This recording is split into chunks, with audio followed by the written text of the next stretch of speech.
Hello সবাইকে, আজকে একটা নতুন নাস্তা তৈরি করব। এজন্য আমি সব কিছু কেটে নিছি।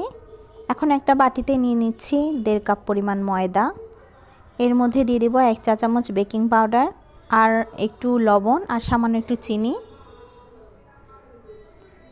এগুলো মিক্স করে এখন এখানে আমি সব কিছু দিয়ে দেব গাজর, টমেটো, কাঁচামরিচ, পেঁয়াজ, ধনেপাতা আর স্প্রিং অনিয়ন।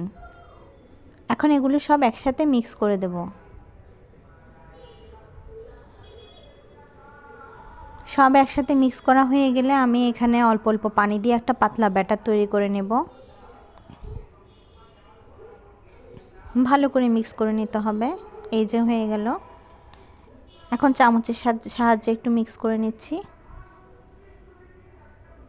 তাওয়াতে একটু তেল ব্রাশ করে দিলাম।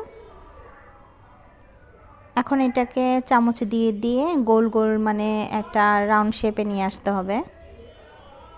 এই যে সব কিছু সুন্দর করে ছড়িয়ে দিতে হবে।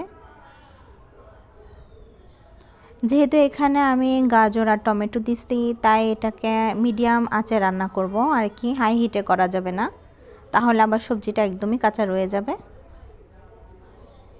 উল্টে পাল্টে সুন্দর করে ভেজে নেব।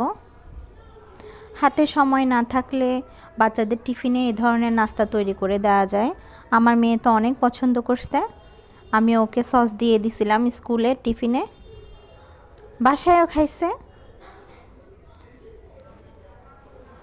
এখন এটাকে আমি গোল করে রাউন্ড করে নেব, এই যে রোলের মতো। ভিডিওটি ভালো লাগলে সাবস্ক্রাইব করে দেবেন, লাইক কমেন্ট করে পাশে থাকবেন।